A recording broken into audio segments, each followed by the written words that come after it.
Welcome back to our channel. So today we're going to be reading SpongeBob SquarePants, Atlantis Squarepantis.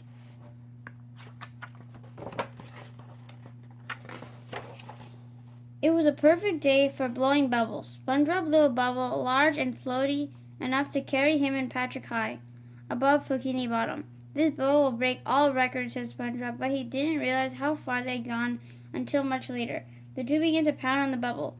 "We're never going to get out of here," they cried. The bubble finally coasted down and into a cave, coming to rest against something sharp. It burst, and Patrick and SpongeBob fell to the ground. "What happened?" asked Patrick. "That's what happened," said SpongeBob, pointing to a jagged piece of metal. He got closer and saw that it said Antis. "What do you think that means, Pat?" Said Patrick. Antis, Squarepantis. It probably belonged to your ancestors. "You must wear the ancient crest of your ancestors, for it's your birthright." And Patrick stuck the amulet in SpongeBob's hand. SpongeBob and Patrick decided to take it to the Bikini Bottom Museum, where they bumped into Squidward. "Would you two watch where you're—" Squidward started to yell. Then they saw SpongeBob had it in his hand. "What are you doing with the amulet of Atlantis?" he said. He thought they were trying to steal it from the museum. But then Squidward realized that SpongeBob and Patrick had in fact brought the missing half of the Atlantis amulet. "What's an Atlantis omelet?" asked SpongeBob. "Amulet," yelled Squidward. "Not omelet. It's the key to untold riches." At that moment, Mr. Krabs showed up. Did someone say untold riches? Squidward told them about the lost city of Atlantis. For reasons unknown, the great city disappeared one day, and no ruins were ever found. All the inventions you take for granted were given to us by the Atlanteans. As Squidward spoke, SpongeBob found himself staring at a bubble shown on a mural. He pointed out to Patrick. "That's the oldest living bubble," said Squidward. "It lives in Atlantis. It's the most beautiful bubble I've ever seen," said Patrick. Just then Sandy showed up. "What's all the hubbub, boys?" she asked. "These two chowderbrains found the missing half of the amulet of Atlantis," said Squidward. "Well, let's hitch them two doggies up," said Sandy. The group watched as Squidward carefully placed the two pieces together, and they glowed. Suddenly there was a bright beam of light and lots of rumbling. A huge van appeared, crashing through the ceiling of the museum. The amulet began to spin. It rose up and landed in a slot on the front of the van. The doors opened up. "Welcome aboard the sea ship Atlantis," a computerized voice said. "This is a non-stop trip, so please take a seat, relax, and we'll be on our way." The gang coasted deep through the water, and finally they could see Atlantis below. Then they hurtled toward the city and hit the ground, skidding to a stop. They emerged from the van and approached a long staircase. At the bottom was a bell. "Go on, SpongeBob," said Mr. Krabs. "Ring the bell." SpongeBob rang the bell, and everyone waited nervously as a red carpet rolled down the stairs. "Welcome to Atlantis," a voice announced. "I've been expecting you." With that, someone tumbled down the stairs, arriving at SpongeBob's feet. "Allow me to introduce myself," he said. "I'm the Lord Royal Highness, but my friends call me LRH. "My friends call me SpongeBob," said SpongeBob. "I'm here to see the oldest bubble." Meanwhile, Plankton had stuck aboard the bus after he overheard the group talking about the collection of weapons in Atlantis.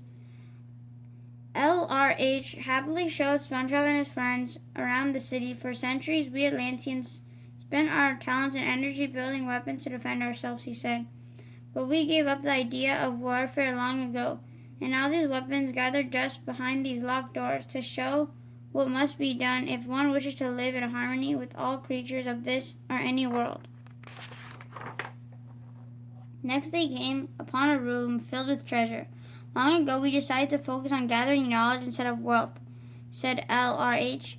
The group followed him away from the riches except for Mr. Krabs. Sandy was looking forward to seeing some Atlantean inventions. "Of course," LRH said. "I give you the Atlantean Hall of Science." "Hopping acorns," said Sandy when she saw the room filled with machines. One machine even took objects and turned them into ice cream. Sandy decided to stay behind in the Hall of Science. At the Hall of Art, Squidward couldn't believe his eyes. "The creativity, the artistry," he cried out. "Looks like I'll be inspiring these Atlantean art makers with my beauty. You guys go on ahead." "Excuse me, sir," SpongeBob said to LRH. "Can we see the bubble now?" "Of course you can," said LRH. "But first, please remember that the bubble is more than 1 million years old." SpongeBob and Patrick ran toward the bubble, which was held within a large glass ball. So ancient, so floaty, said SpongeBob admiringly. It's the most beautiful, wrinkled-up, dusty old bowl I've ever seen. Like a delicate air raisin, said Patrick. LRH had to get ready for dinner. I'm going to leave you two friendly strangers alone with our most beloved, ancient, fragile Atlantean relic, he said as he walked away.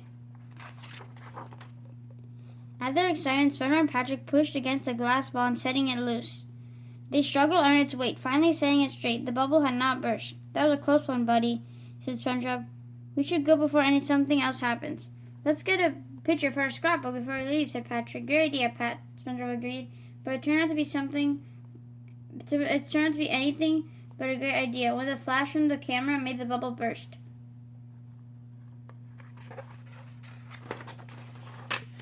SpongeBob and Patrick were panicking when they arrived for dinner. We have to go back to Bikini Bottom now, they said. Why would you want to leave a paradise like this? Squidward asked. Because, SpongeBob stalling, I miss Gary, and we destroyed your most prized possession, Patrick blurted out. SpongeBob and Patrick were ready for LRH to start yelling at them, but instead LRH simply admitted, that's not the real bubble, it's just a prop for the tourist.